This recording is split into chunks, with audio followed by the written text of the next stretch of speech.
BJP के प्रदेश अध्यक्ष VD. Sharma ने एक बड़ा बयान दिया है।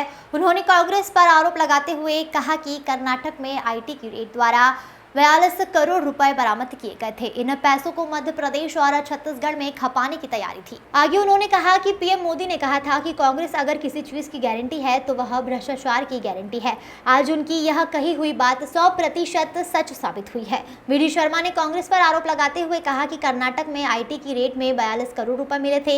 यह कमीशन राशि चुनाव के लिए एकत्रित की गई थी। इन पैसों को मध्य प्रदेश छत्तीसगढ़ में खपाने की तैयारी की जा रही थी। वी.डी. शर्मा ने पूर्व सीएम और कांग्रेस पीसीसी चीफ कमलनाथ पर भी जमकर प्रहार किया। उन्होंने कमलनाथ को कांग्रेस सरकार के भ्रष्टाचार का एटीएम बताया। उन्होंने कहा कि एमपी में कमलनाथ सरकार में कमीशन का पैसा जब्त हुआ था। Bureau report. छीन करके जो भ्रष्टाचार के इन्होंने अड्डा बनाया था। एक बात तो आज मैं आपके सामने लाना चाहता हूं। श्रीमान बंटा ढार दिग्विजय सिंह जो लगातार इस प्रयास में हैं कि जो 2003 से पहले मध्य प्रदेश को बंटा ढार कर दिया था, दुरावस्था का दौर था, मानना नहीं चाहते दिग्विजय सिंह फिर इस मध्य प्रदेश को दुरावस्था के दौर में मैं ले जाकर के छोड़ूंगा। ये लगातार इस काम पर जुटे हैं। इनका ट्वीट आप पढ़िए। ट्वीट के अंतर्गत भारतीय जनता पार्टी की सरकार ने हमारी बहनों के सशक्तिकरण के लिए, समाज के सशक्तिकरण के लिए, महिलाओं के सम्मान के लिए लाडली बहना योजना जो माननीय मुख्यमंत्री जी ने मध्य प्रदेश के अंदर शुरू की, जो कहा वो किया, तो कांग्रेस के पेट के दर्द, कितना पेट में दर्द है कि आपने जो कहा वो क्यों किया। क्यों बहनों को 1000 रुपए, फिर 1250 रुपए। आगामी समय में भारतीय जनता पार्टी की सरकार 3000 रुपए बहनों को देगी लाडली बहना योजना के अंदर। ये देखिए, इस ट्वीट के अंदर दिग्विजय सिंह कह रहे हैं कि इलेक्शन कमीशन ऑफ इंडिया इसका संज्ञान लेगा और लाडली बहना योजना को बंद करने का कुचक और षड्यंत्र हमारी उन बहनों को क्यों 1250 रुपए मिल रहा है जो 3000 तक जाएगा।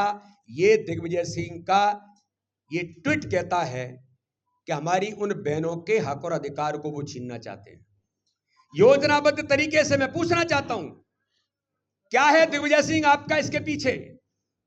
क्यों दर्द है? अगर बहनों को 1250 भारतीय जनता पार्टी की सरकार उनके सम्मान के लिए देती है, तो बहनों को सम्मान अगर मध्य प्रदेश के अंदर मिल रहा है, तो मिस्टर बंटा ढार क्यों आपके पेट में दर्द हो रहा है? तो दूसरी ओर एक और मिस्टर गुंडानाथ जो कांग्रेस के नेता प्रतिपक्ष हैं, मैं बड़ी गंभीरता के साथ कह रहा हूं, इन्होंने भी कुछ दिनों पूर्व ये श्रीमान गुंडानाथ, जिनको गोविंद सिंह के नाम से भिंड के लोग जानते हैं, इन्होंने क्या लिखा है? लाडली बहना योजना को रोकने के लिए इलेक्शन कमीशन को लिखा गया है। अरे आपको शर्म आनी चाहिए। 15 महीने की कांग्रेस की सरकार थी, मिस्टर करप्शन नाथ दिग्विजय सिंह, इनके इशारे पर चलने वाली सरकार थी, और उस सरकार के अंदर भी हर गरीब के हक और अधिकार को छीन करके कन्यादान योजना भी बंद कर दी थी, लाडली लक्ष्मी योजना भी बंद कर दी थी। अरे बुजुर्गों की तीर्थ दर्शन योजना भी, जो अंतिम समय की बुजुर्ग की इच्छा पूरी करने का काम हमारे मुख्यमंत्री शिवराज सिंह चौहान के नेतृत्व में करते थे, उसको भी इन्होंने बंद कर दिया था। गरीबों के सर पर छत मिले माननीय प्रधानमंत्री मोदी जी के नेतृत्व में भारतीय जनता पार्टी की सरकार ने 2 लाख घर उन 15 महीने के कार्यकाल में भेजे थे। मिस्टर करप्शन नाथ, मिस्टर बंटा ढार के इशारे पर आपने 2 लाख गरीबों के हक को छीन करके उन प्रधानमंत्री आवास को वापस भेज दिया था। मैचिंग ग्रांट मिलाने के लिए आपने पैसा नहीं दिया था। अरे आपके पास पैसा नहीं था, लेकिन हमारे मुख्यमंत्री के पास पैसे की कमी नहीं है, क्योंकि आप कमीशन खोर हैं, आप भ्रष्टाचार में लिप्त थे। हमारी सरकार ने उन गरीबों को जो आपने उनका अधिकार और हक छीना, जब भारतीय जनता पार्टी की सरकार बनी तो आज मध्य प्रदेश के अंदर लाखों गरीबों को घर देने का काम माननीय प्रधानमंत्री नरेंद्र मोदी जी के नेतृत्व में मध्य प्रदेश को दिया है। मैं पूछना चाहता हूं, 248 करोड़ रुपए जल जीवन मिशन के अंदर घर घर तक पानी पहुंचेगा।